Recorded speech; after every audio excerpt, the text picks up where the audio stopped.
C'est une série qu'on inaugure un peu avec le livre de Moxine Moueden. Donc l'idée est de donner l'occasion à des auteurs, et en particulier des auteurs qui ne sont pas promus par les grandes maisons d'édition et par les grands circuits de distribution, de présenter leurs œuvres. Parce que d'abord on sait très bien, puisque nous on essaie de faire des choses pareilles aussi, que c'est très difficile de faire connaître des livres quand on édite à compte d'auteur et qu'on n'a pas des circuits de diffusion, qu'on n'a pas les grands médias avec soi. Ça c'est une première chose. Donc deuxièmement, à part le fait qu'on veut aider les gens à faire connaître leurs livres quand ils prennent le risque de l'éditer eux-mêmes, c'est aussi bien sûr parce qu'on connaît Moxine, c'est un vieux militant, on connaît depuis longtemps, avec qui on a eu des combats communs et des disputes, et que donc on pense que c'est quelqu'un dont l'opinion peut certainement être intéressante. Et troisièmement, bien sûr, parce que le sujet qu'il aborde, c'est un sujet qui nous tient à cœur, c'est la question des résistances, et qu'il a situé donc son livre par son titre, La période récente des attentats du septembre 2001, révolution arabe, donc 10 dernières années qui sont quand même très importantes pour le monde entier, mais aussi en particulier pour les gens des quartiers. Et donc nous on pensait ici avec égalité que c'était un thème qui pouvait intéresser pas mal de gens. Et voilà, donc je propose que d'abord Moxine présente son travail. Et voilà, moi j'ai eu 2-3 questions à lui poser parce que j'ai presque lu tout le livre, mais parce que c'est effectivement une femme historique. Et voilà, mais alors avant tout, avant de donner la parole, je voudrais quand même lui féliciter pour avoir fait ce boulot. Et pour avoir eu un petit garçon quand même aussi, parce qu'on apprend dans le livre que c'est grâce à lui que tu as eu du temps, avec les longues nuits où tu ne pouvais pas dormir, pour écrire ton livre. Donc voilà, je donne la parole à Moxine et après je lui poserai 2-3 questions. Alors, et puis bien sûr, vous poserez des questions aussi. Merci Nadine, en tout cas merci à Égalité de m'avoir invité. Je dois dire aussi que c'est une première, donc soyez un peu indulgents. Même si n'hésitez pas à poser toutes vos questions. Donc voilà, ce sera peut-être en deuxième partie d'après-midi. Alors pour commencer, je vais présenter un peu la genèse du projet, et puis vous expliquer un peu les grandes lignes de l'essai. Certains l'ont lu, d'autres le liront cet après-midi ou le mois prochain. Alors comment l'idée m'est venue? L'idée m'est venue lorsqu'il y a eu des bombardements sur Gaza de l'armée israélienne en 2008 déjà, fin décembre 2009. Et là, je me suis dit, il faut absolument écrire quelque chose, en tout cas mettre par écrit, en tout cas plus que mes sentiments, quelque chose qui pourrait tenir la route, mais plus que cela, quelque chose qui pourrait servir aux militants de base, mais aussi aux citoyens de manière générale. Alors, c'était également l'occasion, c'était une période très délicate pour beaucoup de militants pro-palestiniens, de nous rendre compte qu'en Belgique, nous le savions, mais là nous avions une preuve supplémentaire, que la Belgique était radicalement un pays pro-israélien, puisque on nous présente très souvent la Belgique comme étant un pays équidistant, en tout cas adoptant une politique totalement neutre à l'égard du conflit israélo-palestinien. Et donc je me suis rendu compte très rapidement, mais je pense que tout militant honnête, sincère, qui prône la paix, le sait ou le savait quand même depuis des dizaines d'années, la Belgique comme l'Union européenne, et surtout la France en particulier, j'en parlerai là, est un continent, est une civilisation radicalement pro-israélienne. Et l'idée c'était de voir, de comprendre le pourquoi, d'autant plus que cette période coïncidait avec une petite enquête que j'avais réalisée au nom du mouvement citoyen Palestine, qui s'adressait aux élus dits allochtones, les élus belges d'origine marocaine, turque et autres, de confession musulmane ou de culture musulmane plus largement, à savoir une vingtaine d'élus. Et donc l'idée c'était de leur poser 3 questions. Une, de savoir qu'est-ce qu'ils vont faire concrètement par rapport aux frappes de Gaza. 2, est-ce qu'ils vont faire une sortie médiatique avec un communiqué de presse. Et 3, qu'est-ce qu'ils ont mené comme action depuis ces dernières années sur le conflit israélo-palestinien. Alors on m'a reproché beaucoup de choses. J'ai été licencié d'une radio communautaire arabe, j'ai reçu beaucoup de menaces, d'insultes, je suis devenu le pestiféré ici à la région bruxelloise. Et donc j'avais une anecdote qui est assez marrante avant d'entrer dans le vif du sujet. c'est que j'ai beaucoup d'amis qui travaillent comme taximen, et 2 jours plus tard, après mon licenciement, un ami m'appelle, donc il est en train de rouler, il me dit écoute, je roule là, j'entends à la radio les félicitations de Radio Judaïka à ce président d'une radio communautaire que je ne citerai pas. Et donc, à un moment donné, je me suis dit, là c'est trop, parce que bon, c'est une radio proche du Parti Socialiste. Tu veux dire Radio Almanar? Oui, Radio Almanar, voilà, on peut le dire. Et donc, là, je me suis dit, il y a quand même quelque chose qui ne va pas. Alors, à l'époque, je travaillais pour le Parti Socialiste, qui était, enfin, pas pour le Parti Socialiste, mais là aussi, vous voyez, comme raccourci est très vite fait, je travaillais pour une association qui, normalement, est apolitique, mais qui, de fait, par sa situation, par son historicité, devient quelque part socialiste. Et donc, j'étais dans une posture très délicate, où non seulement j'étais renvoyé, mais j'avais également des pressions professionnelles, ce qui fait qu'aussi, 1 an plus tard, je serai licencié. Donc, à un moment donné, je me suis dit, on est licencié de la radio, on est licencié professionnellement, on a de plus en plus difficile à se faire entendre. Il y a plus, j'étais également chroniqueur au Journal du Mardi, et donc le Journal du Mardi est tombé en faillite. Également, c'était un journal assez intéressant, je trouve. Et donc, je me suis rendu compte que la censure devenait tellement importante que je me suis dit, l'occasion... Alors, l'idée, c'était de créer une radio web, l'idée, c'était de créer un média alternatif, de créer un site d'information. Puis, soit ça demandait beaucoup d'investissement, beaucoup de moyens financiers, etc. Et je me suis dit, tiens, je vais écrire un bouquin. D'autant plus que l'idée a réellement vu le jour lorsqu'il y a eu, entre guillemets, ces révolutions arabes. Là, je me suis dit, c'est quand même intéressant, je pourrais faire le lien entre les attentats du 11 septembre qui ont démontré quelque part l'islamophobie malheureusement du continent. Je parle toujours évidemment de l'élite de manière générale, même si certains diront que si l'élite est au pouvoir, c'est parce qu'elle a été élue par le peuple. Et que donc il faut sortir de ce discours un peu démago. Je dirais que c'est plutôt l'élite et que le peuple n'a pas trop le choix. J'expliquerai cela peut-être en fin d'après-midi. Et donc je me suis dit, un livre s'impose. Un livre s'impose pour reprendre les politiques qui ont été menées en Europe et par les États-Unis,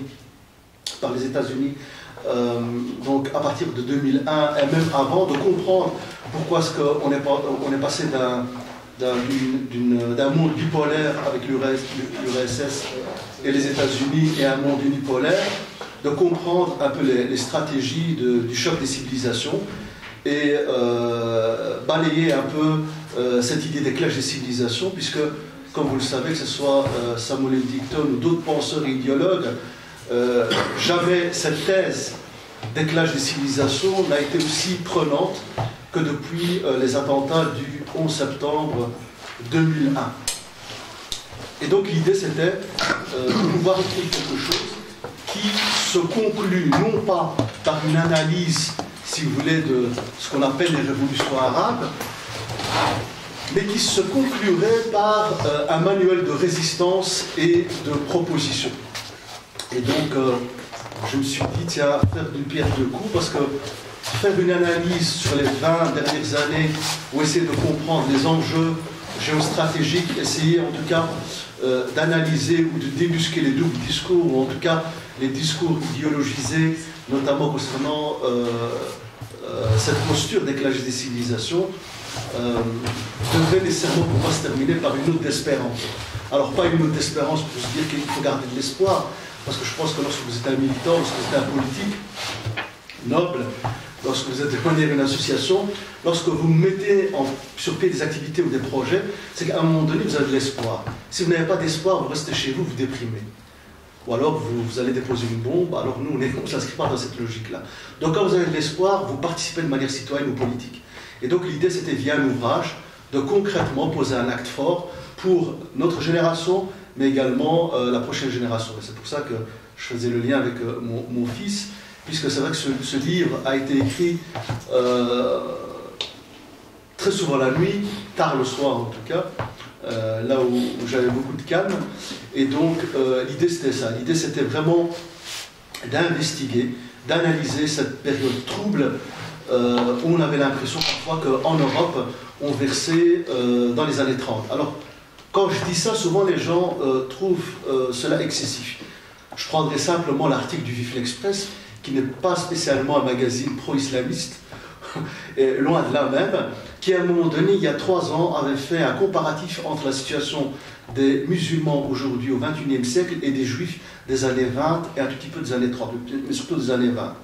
Et donc il est intéressant quand même de comprendre dans quelle pièce est-ce qu'on joue, à quoi est-ce qu'on sert, quels sont les enjeux, comment faire en sorte de faire entendre sa voix, en partant du principe que il faut clarifier les choses et les concepts. C'est-à-dire que lorsque vous êtes militant de base, vous partez du postulat que le monde va mal. Et ce postulat, je pense que globalement, si on a un peu d'honnêteté, de Reykjavik, avec leur révolution politico-économique qui a réussi jusqu'en Grèce, on se rend compte plutôt que le monde va mal. Alors il ne faut pas rester dans cette posture victimaire, mais il faut essayer de proposer quelque chose. Et donc, d'où l'idée que ce soit un livre, des actions, un projet politique, de faire entendre une autre voix face à ce qu'on peut appeler une oligarchie, qu'elle soit politique, médiatique, parfois, moi j'ose le terme, franc-maçonne également, d'essayer de voir, de comprendre quelles sont les stratégies, parce que quelque part on a tous raison. C'est-à-dire qu'on essaie de proposer quelque chose parce qu'on est déçu de la situation actuelle. Donc lorsqu'on propose quelque chose, il faut bien évidemment mettre sur pied des stratégies. On ne va pas aller au combat, la fleur au fusil, et donc en se disant « j'ai raison », donc à un moment donné mon point de vue va trouver un large écho.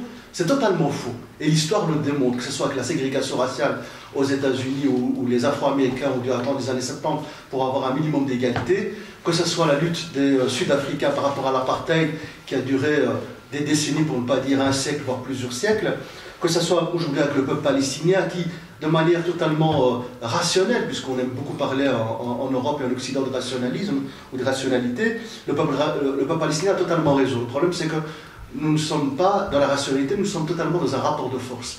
Et si on ne sait pas que ce n'est pas la vérité qui prime, ou l'égalité qui prime aujourd'hui, mais le rapport de force, on a tout faux. Donc à partir de ce postulat, il faut voir un peu ce qu'on a comme allié, ce qu'on a comme ami, ce qu'on a comme allié objectif, avec qui on peut travailler de manière ponctuelle, et ne pas aller au front, entre guillemets, parce qu'on est sûr d'avoir raison, d'aller au front et puis à un moment donné de se faire ratatiner parce qu'on a une vie de famille, parce que parfois il faut un job pour payer son loyer et de se rendre compte qu'après 5-10 ans de militantisme, vous êtes sur les genoux. Donc moi j'ai 41 ans, ça fait quand même 17-18 ans que je milite entre guillemets dans diverses structures et c'est vrai que c'est pas facile, c'est vrai que j'ai vu beaucoup de gens soit déprimés, soit après 2-3 ans jeter le camp, soit à un moment donné se dire de toute façon ceci ou cela ne sert à rien puisque le pouvoir dominant est beaucoup trop fort et a des moyens, que ce soit médiatique, politique, économique et autres, qu'il faut qu'à un moment donné, vous êtes obligé de faire marche arrière. Je profite de l'occasion, d'ailleurs, pour saluer le camarade et compagnon Hugo Chavez. Alors, beaucoup de gens se posaient la question, je fais juste une parenthèse pour dire combien, par exemple, quelqu'un comme Hugo Chavez était dans cette logique-là, de comprendre qu'à un moment donné, il fallait créer des synergies, même avec des gouvernements qui, à nos yeux, ne représentent absolument pas un pouvoir idéal. Je pense à la Syrie ou d'autres, mais à un moment donné, face à cette politique très agressive, qui est une politique clairement impérialiste, il faut à un moment donné mettre sur pied des stratégies, et qui dit mettre sur pied des stratégies, ça veut dire également qu'il faut un peu se salir les mains. Malheureusement, on n'est pas au pays d'Alice, au pays des merveilles, ou bien chez Walt Disney, on est dans le monde, dans la réalité brutale de notre 21e et 20e siècle, qui fait qu'à un moment donné, vous êtes obligé à un moment donné d'essayer d'imposer votre vue, et si vous voulez imposer votre vue parce que vous estimez qu'elle est juste ou qu'elle est une partie de la vérité, vous devez à un moment donné vous allier avec X et Y à partir du moment où vous vous retrouvez dans un minimum d'éthique. Voilà. Alors, le bouquin à proprement parler, j'ai encore 10 minutes ? Bien sûr. Ah, ok. Alors, le bouquin à proprement parler, l'idée c'était alors, je l'ai écrit de cette façon, c'est-à-dire que j'ai d'abord écrit le bouquin, et puis j'ai lu les livres. Donc j'ai écrit mon ouvrage, et puis j'ai lu. Alors souvent les gens lisent et puis écrivent. C'est-à-dire que ma formation, entre guillemets, d'autodidacte, fait que je ne suis pas passé par les usines universitaires belges ou autres, qui très souvent, on ne va pas être caricatural, mais parfois lobotomisent un peu les citoyens, parce que j'ai constaté également, discuter avec beaucoup d'universitaires, que ce n'est pas parce que, bien évidemment, vous avez fait des études universitaires, vous avez une licence ou que vous êtes docteur ou un doctorant, que vous avez forcément la science infuse, sinon ça se saurait. Et puis, c'est pas parce que vous avez fait des études que vous êtes dans le vrai ou dans la réalité. Maintenant, ça ne veut pas dire l'inverse, ça ne veut pas dire qu'il ne faut pas faire des études, donc on pousse toujours les jeunes à faire au maximum les études et à se servir des outils et des armes, entre guillemets, universitaires pour retourner un peu le stigmate et retourner un peu cette politique qu'on nous propose comme humaniste, droit-gaulliste, universaliste pour la paix, etc. Donc le bouquin a été écrit grosso modo entre juillet 2010 et fin septembre 2010, donc 3 mois. Il y a eu un temps d'attente, alors il y avait parfois 3, 4, 5, 6 mois de temps qui passait où il n'y avait pas d'écriture, pendant 1 mois où je passais 3-4 semaines de nuit blanche à écrire. Donc c'était un travail un peu, je ne vais pas dire haché, parce que bon, c'est pas le terme, mais donc au début, les 3 premiers mois ont été très prenants, parce que j'ai passé mes grandes vacances à écrire, en moyenne 6 heures par jour, tous les jours, de juillet, 1er juillet jusqu'à fin septembre. Et donc avant d'écrire, je me suis dit, je vais quand même me rendre en Égypte, en Tunisie et au Maroc, que je connais puisque c'est mon pays d'origine, et mon pays également, puisque je suis belgo-marocain, et pas seulement d'origine marocaine, comme le disent parfois trop souvent certains. Et donc par rapport à ça, j'étais en Égypte, donc j'ai rencontré les jeunes de la place Tahrir, au Caire, et puis j'étais à Alexandrie, j'étais à Tunis, et puis au Maroc. Donc si vous voulez, voilà, j'ai fait tout un tour en avion avec Bruxelles, le Caire, Tunis, Tunis-Casa, je suis remonté à Tanger, Tanger-Bruxelles. Et c'était intéressant pour moi de, pas seulement par rapport à la crédibilité, parce que vous pouvez rester à Bruxelles sur votre canapé, et tout aussi bien connaître la situation de ce qui se passe au Caire. Parce que parfois vous avez plus de recul quand vous êtes à l'extérieur d'un pays que quand vous êtes sur la place Tahrir elle-même. Alors néanmoins c'était une expérience très intéressante parce que j'avais décidé de ne pas aller à l'hôtel, sauf la dernière nuit, pour vraiment me reposer, mais d'aller chez l'habitant. Et donc d'aller chaque soir par exemple manifester ou être présent au rassemblement à la place Tahrir, discuter avec mon arabe, donc ça allait plutôt, avec les jeunes, de voir un peu leurs expériences, de comprendre un peu ce qu'était la révolution. Est-ce que c'était encore un complot venant de la CIA ou c'était vraiment une volonté de la jeunesse, et même pas de la jeunesse, de la population de manière générale, en Tunisie également, et puis au Maroc. Et puis voilà, par la suite, une fois que je suis revenu, donc au mois de juillet, je me suis lancé dans l'écriture, et j'ai demandé entre-temps à ce que Tariq Ramadan fasse la préface, puisque ça fait quand même une quinzaine d'années qu'on se connaît, c'est presque un ami, et puis on a milité ensemble au sein de la structure Présence musulmane en 99-2000-2001, ce qui fait que pour moi c'était une des personnalités, c'est une des personnalités la plus intéressante en Europe et dans le monde musulman par rapport à la question de la citoyenneté. Et donc voilà, il a accepté, et donc une fois que l'écriture était parachevée, il fallait le sortir, trouver une maison d'édition. J'en ai essayé 2-3, mais je dois vous avouer que c'était un gros business, donc je pense que vous savez comment ça se passe, et donc j'ai décidé, certains investissent dans une bagnole, c'est pas trop mon dada, dans une moto ou dans X ou Y truc. Alors je me suis dit, je vais investir un petit montant sur le bouquin, présenter un bouquin de 400 pages qui aurait fait normalement 600 ou 800 si c'était un caractère 12. Donc je l'ai réduit pour d'abord l'avoir à un prix intéressant, 15 €. Et puis, voilà, permettre en tout cas à des gens de ne pas lire un bottin téléphonique, de lire quand même un livre qui puisse être lu par du militant de base autodidacte à l'universitaire. Et donc, voilà, sinon on peut rentrer dans le fond du débat ou du sujet en deuxième partie. Nadine? Oui, moi je voudrais d'abord que tu... Parce que dans le titre, il y a analyse et perspective, mais moi ce qui m'a particulièrement intéressé, c'est manuel de résistance et de propositions à cause de mon caractère pratique. Et donc je pense que ce serait intéressant, avant qu'on puisse discuter, que tu expliques un petit peu aussi quelles sont les propositions, ou quelle est ta vision de la résistance maintenant, chez nous, ici, ou dans le monde, mais qu'est-ce que toi tu vois comme perspective de résistance? Alors, qui dit résistance dit mener une politique, ou en tout cas toute une série d'activités pensées contre un pouvoir ou contre ce qu'on considère comme une injustice. Et donc, qui dit résistance, c'est résistance avec S. Les gens qui militent au sein de groupuscules d'extrême droite sont en résistance. Les gens qui sont des islamistes je dirais, égorgeurs, que ce soit en Syrie ou ailleurs, sont en résistance. Parfois, des groupuscules fascisantes dans le monde arabe sont en résistance. Les altermondialistes sont en résistance. Et donc, pour moi, je trouve que c'est important d'abord de voir ce qu'il y a derrière le terme, le concept, et de voir, surtout, on résiste par rapport à qui, par rapport à quoi. Alors, lorsque je parle de résistance, comme ça les choses sont claires.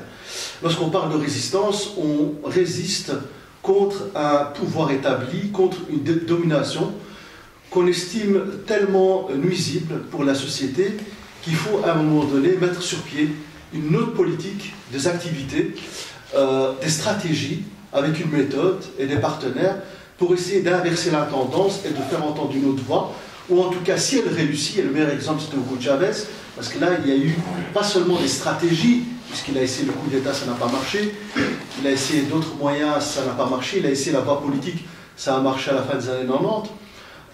C'est d'essayer, en tout cas, c'est mettre sur pied, en tout cas, des méthodes et des stratégies qui vont essayer de réduire le côté néfaste du pouvoir dominant, ou, pourquoi pas, puisqu'on parle de pouvoir, de prendre le pouvoir.